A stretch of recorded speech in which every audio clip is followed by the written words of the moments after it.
E já estamos de volta ao vivo e em cores, agradecendo cada vez mais o seu carinho, a sua sintonia, a sua audiência.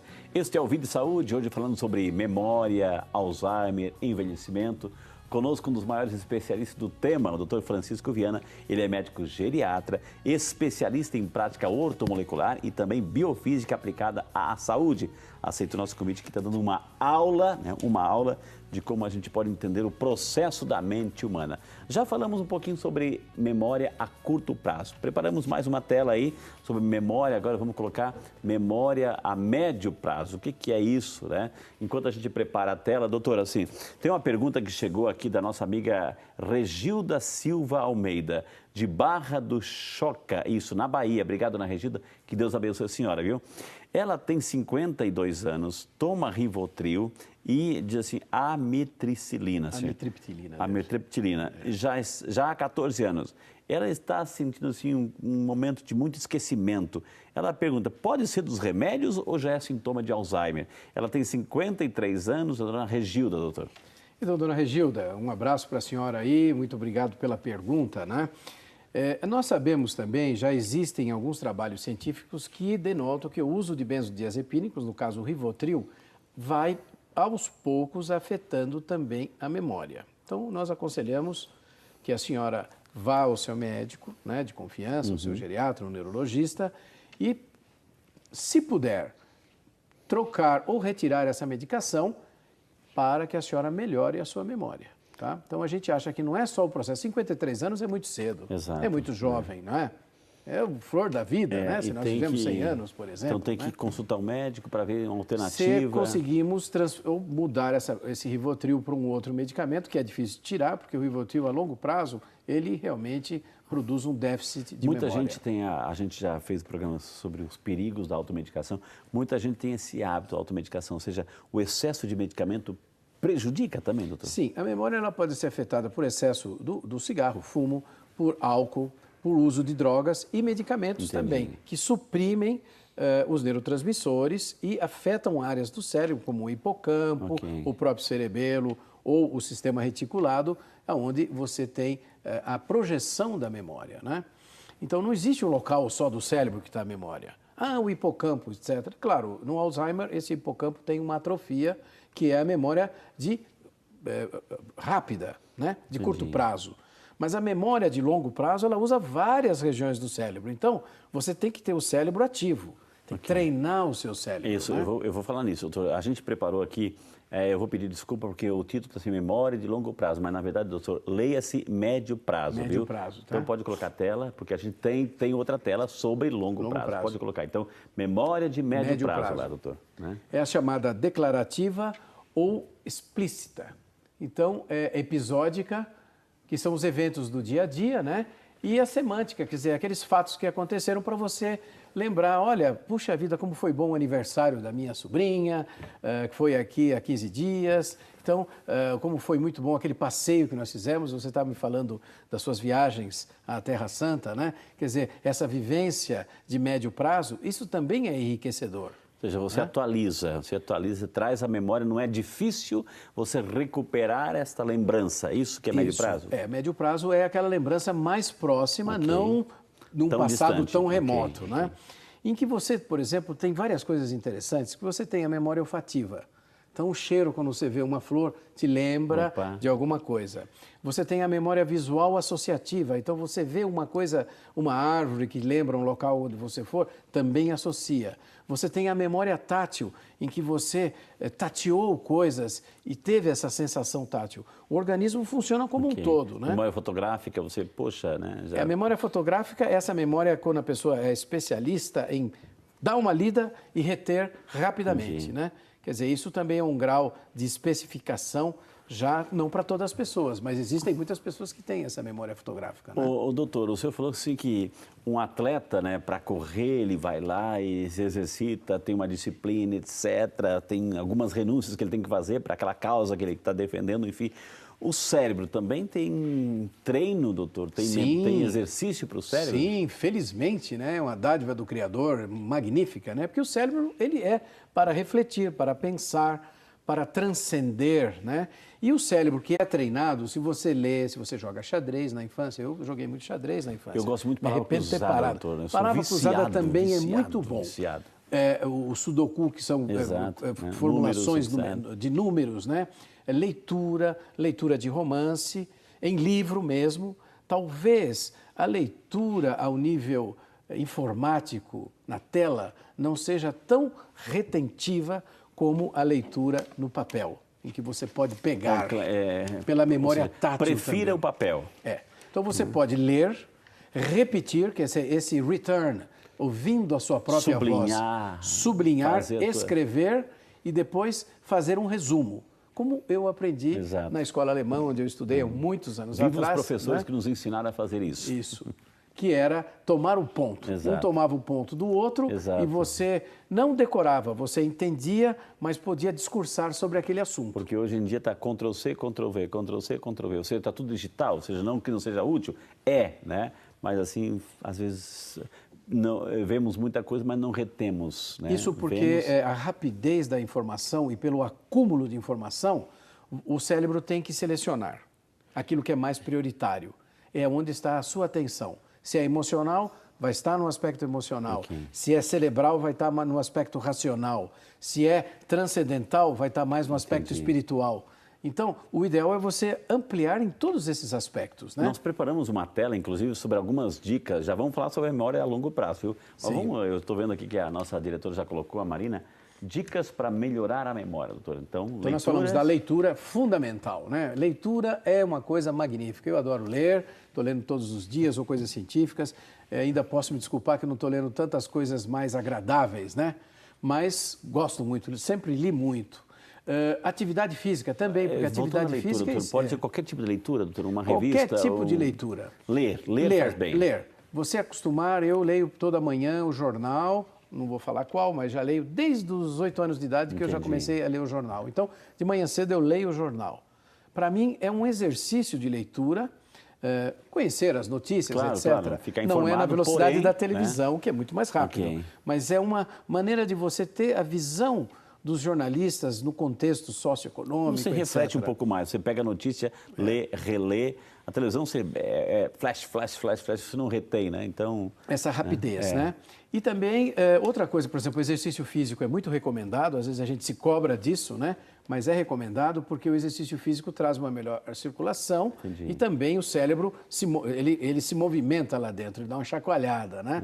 A gente brinca com isso, porque o cérebro tem em volta dele as membranas e dentro tem o líquido céfalo-raquidiano. Então, ele vibra ali também, né? Entendi. E depois também a conhecer lugares novos e atividades criativas. Então, atividade criativa é a arte. A arte, como a boa arte, a arte que liga, observação de obras de arte, frequentar museus. Aprender a tocar um violão, aprender música, computador, aprender espetacular. Arte, pintura, artesanato. Porque não só traz a memória, mas traz a ampliação de áreas de associação do cérebro. O que não pode é estacionar, doutor, não pode atrofiar, né, digamos assim.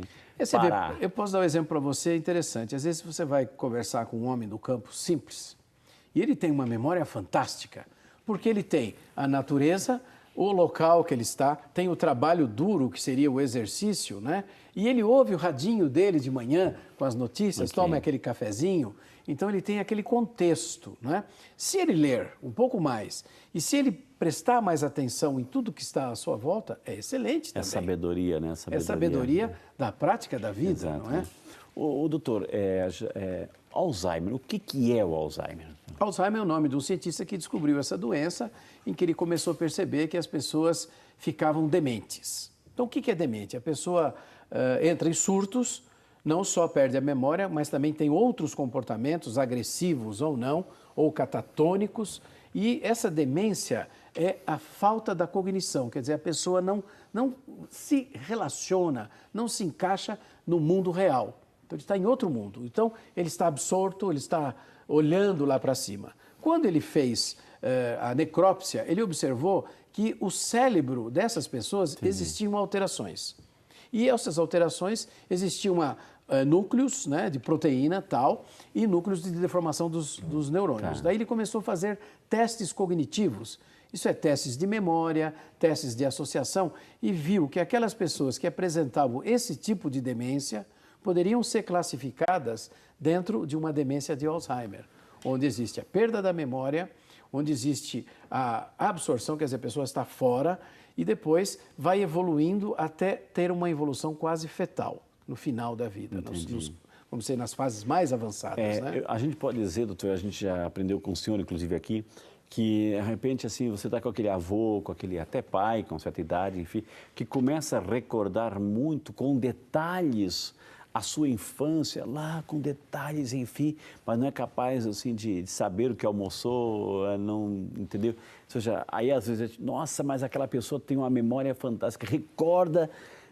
tem um fato, o dom, a dádiva, mas assim, é preocupante quando fica só no passado, doutor. Como é que é? Isso já é uma perda natural do envelhecimento, há uma perda de funções todas, inclusive da memória e da associação cerebral, né?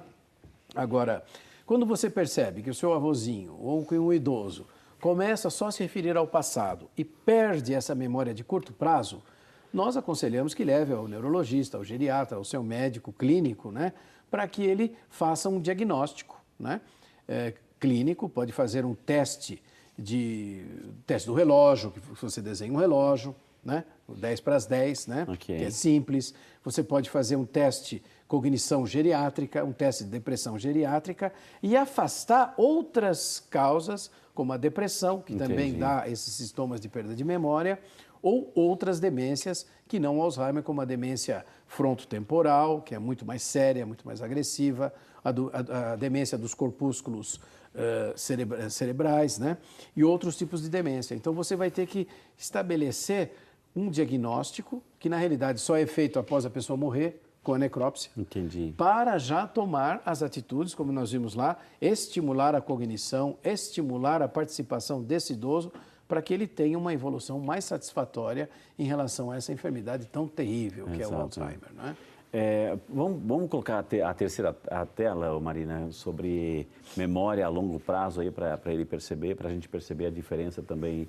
Coloca na tela assim hoje com o Dr. Francisco, memória a longo prazo. Isso, ela está lá. É chamada não declarativa ou implícita. É aquele das habilidades, nós podemos falar, né? As dicas são fragmentos de objetos, palavras, né? A associativa é aquela que é o condicionamento clássico e operante. E a não associativa, que é a aprendizagem não associativa. Então você tem a memória dos hábitos, né? E a memória dos procedimentos, né? Então, hábito é todo dia. Você vai lá, faz o seu café. Então, isso também é vamos dizer assim, uma rotina. Aquela que a gente viu, que é estimular para lugares novos, novas vivências, nós vemos hoje que, felizmente, os idosos viajam bastante, né? Isso também é um fator curativo e ajuda na manutenção da memória a longo prazo. Por exemplo, hoje existe muito aquele flashback de músicas antigas, em que você ouvia quando era jovem, etc. Isso traz um conteúdo emocional, né? Também é interessante você ver que isso é uma memória associativa. Então, uma que é do procedimento, que é chama não declarativa, é aquela ação do dia a dia. E a outra, a explícita, é a memória que você pode evocar palavras e ações. Na realidade, as duas estão imbricadas, tanto essa não declarativa, que são a memória de procedimentos, como a chamada explícita, na perda cognitiva do idoso. Então ele não lembra do que fez e não associa mais o que está fazendo. Entendeu? Isso... Quando há uma enfermidade, caminha para uma demência, não é? Tem muita gente que tem o hábito de fazer o diário, né? O diário. Sim. Isso é também uma forma de roteirizar a vida, de ativar, né, esta memória, doutor? Como é que é? Quando você escreve, você utiliza a sua cognição, utiliza a sua memória, porque você precisa fazer a letra, né, direitinho. Hoje a gente escreve tudo no computador, mas escrever à mão é muito melhor. Porque você tem uma certa personalidade quando você escreve à mão. Inclusive, existem estudos que dá para saber de quem é, estudando a grafologia, não é? Então, quando você escreve o seu diário, você está escrevendo lá, eu associo mesmo que você pegar um livrinho e escrever. Quer fazer no computador? Pode fazer. É uma crônica da vida. Você está revendo, você está rememorando, é saudável também. Emocionalmente também bom. A gente tem esse hábito, doutor, assim, das crônicas diárias, assim, na nossa vida religiosa, assim, porque é uma maneira também de respeito pela história, né? Daqui 20, 30, 40, 100 anos, você pega as crônicas diárias, assim, que é justamente para contar a história daquele convento, daquela igreja, daquela cidade. Interessante, assim. E faz parte dessa questão. É muito interessante. Doutor, vamos lá para Felixlândia, Minas Gerais. Sim. É a nossa amiga Maria José Ribeiro da Silva. Dona Maria José, um beijo para a senhora. Muito obrigado, viu, querida? Este ano eu tive um problema e perdi a memória por um mês. Não me lembrava de muitas coisas e não tinha equilíbrio. Os médicos disseram que foi baixa de sódio, né, no organismo. Gostaria de saber a opinião do doutor, né? Maria José de Felixlândia. Perda de memória um mês, ou seja, essa baixa de sódio tem alguma coisa a ver, doutor? Sim, quando existe uma hiponatremia, que é o nome dessa baixa de sódio, você precisa ter sódio e potássio. Hiponatremia. Hiponatremia, quer dizer, ou perde por uma disfunção renal, ou por um excesso de transpiração, ou por mau aporte, né? Entendi. Então, o sódio e o potássio são muito importantes no que nós chamamos a membrana celular. E a membrana celular do cérebro também tem esse fluxo iônico chamado bomba de sódio e potássio. Em casos de hiponatremia extrema, pode haver uma perda de memória. Mas eu acho que existe alguma coisinha a mais que a senhora pode ver, que pode ter sido um AVC ou alguma coisa sutil, né? Transitório, com perda de memória. Só a hiponatremia, muito séria, ela teria outros sintomas também, como uma sensibilidade de dor, muita sede, boca sede, olhos secos também, que acompanha esse quadro. E a gente vê muito isso em pessoas desidratadas, né? E principalmente idosos também, e que não têm aporte de água, que eles têm o sódio muito baixo. Então você repõe esse sódio, né?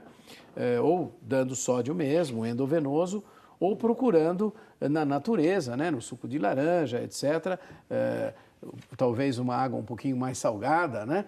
Para você ter a reposição do sódio. Né? A gente está vendo, nós somos bombardeados todos os dias, doutor, assim, sobre remédios, pílulas, fórmulas, enfim.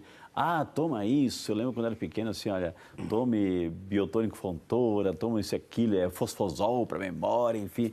Existe uma enxurrada de medicamentos, ou de fórmula, de cápsula, enfim, para ginkgo biloba. Eu sinto, sim, para o senhor saber. Sim. Mas, assim, tudo isso, doutor, como é que eu tenho que interpretar? Existem duas coisas, a crença popular e a avaliação científica que é comprovado, né? Na minha experiência, eu já vi pessoas que tomaram ginkgo biloba por mais tempo e tiveram o benefício. E já vi pessoas que tomaram e não tiveram. Já vi pessoas que tomaram derivados fosfóricos, etc., e tiveram uma melhora enquanto estavam tomando. Porque, na realidade, eles tinham déficit de fósforo no organismo. Entendi. Entendeu? Estavam perdendo, ou os alimentos que eles utilizavam tinham baixo fósforo, não é? O que a gente recomenda é o seguinte: não caia sempre na onda de tomar aquilo porque os outros disserem. Vai lá, pesquise, vê se isso é adequado a você. Se for um remédio sem prescrição, ouça o seu médico, peça um conselho ou alguém que conheça, para você não virar um hipocondríaco de comadre. Né? Hipocondríaco de comadre, é bom para não sei o que, eu vi a comadre e você toma. Às vezes pode ser perigoso.